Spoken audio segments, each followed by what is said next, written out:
My name is Melanie Marsden. She Carries the Light Woman is my Indigenous name.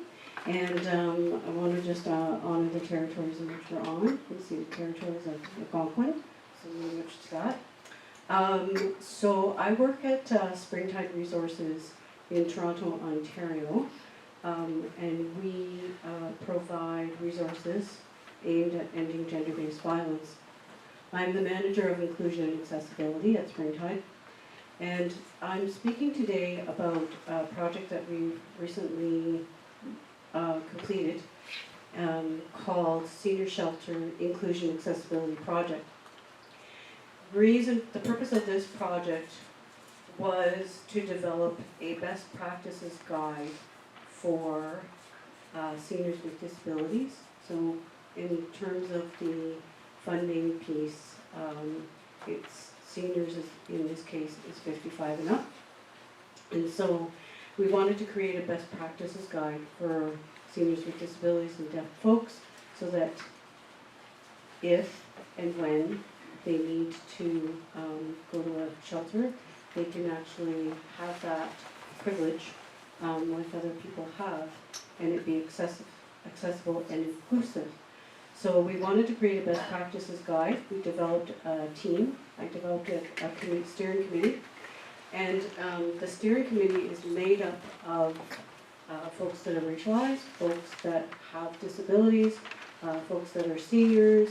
There's someone there that has an intellectual disability, several people that are Indigenous, and a few people that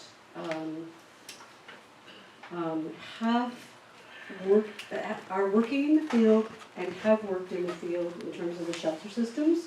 So the reason I'm giving this example is when I go out into the community and do safety audits, I'd like to give examples of best practices throughout my presentation. So the steering committee was made up of a best practices committee, which is really important because that way you're getting the lived experience, the personal and the professional experience all in one, and it's inclusive. So I can't sit here and say, this is what you need to do and not do it. So we do that.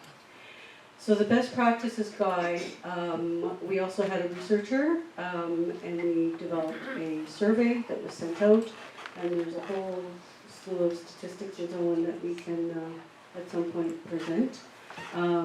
Because the funding is through the Accessibility Directorate of Ontario, we had to stick with the best practices from that the health standards, which there's 5. However, I encourage folks to go above and beyond that. So for example, when you're thinking of hiring practices, for example, you want to intentionally put in line that you're going to be hiring folks with disabilities and or that are deaf, that can work with the communities that are coming in, and also add to the funding piece around interpretation. So whether that's ASL interpretation or language services interpretation, and we know that that's expensive, but we also know that if we don't intentionally put it in the funding line, it's going to get swallowed up in terms of the funding that we're doing the great work with. And these are recommendations that are coming from the best practices guide. It's not about blaming or shaming. It's about these are the best practices that have worked for us. And throughout the survey results that we have seen, it's like we know throughout the shelters that folks with disabilities and deaf folks aren't being served successfully, and that unfortunately more harm is being done. But we also know that the more partnerships that we can build on together, like with immigrant refugee folks and or Silent Voices as an organization that works with many different folks in the community, not just Toronto. I just want to make that clear. Or there's also Canadian Hearing Society that does work with folks as well. And then the other best practices piece that we talked about is the whole customer service policy. So it's also around when folks come to you, say who you are, and how can I best assist you, because we are the expert of our lives. We know what we need. We may need direction and guidance from folks, for sure, but we do know what we need. And if someone is ignoring you, or it seems like they're ignoring you, excuse me, it's not about that they're ignoring you. They may be nonverbal, which is non-speaking. They may be having an episode, and or they may have an intellectual disability, and you've given them way too much information at once. The other thing that the survey brought out is that oftentimes when people are trying to provide services, we sometimes can forget that we're complex folks, right? So you may have someone that's Indigenous like myself, that has a disability, that's living in poverty, that has experienced violence, and that has 4 children. I don't have 4 children, but I have 3. Probably all the other categories did work for me at one point, though, for sure.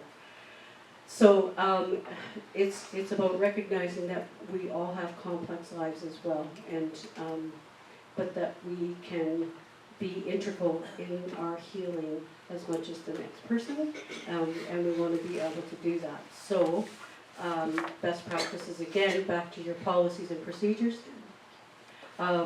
Please ensure that you're going to hire people with disabilities that are seniors and or that are deaf to work with that population, or also that they might want to volunteer, right? So it's at all levels, intentionally be inclusive. So it's not just about just today, right? So look around the room, see who is here, who isn't here, and who needs to be here. English.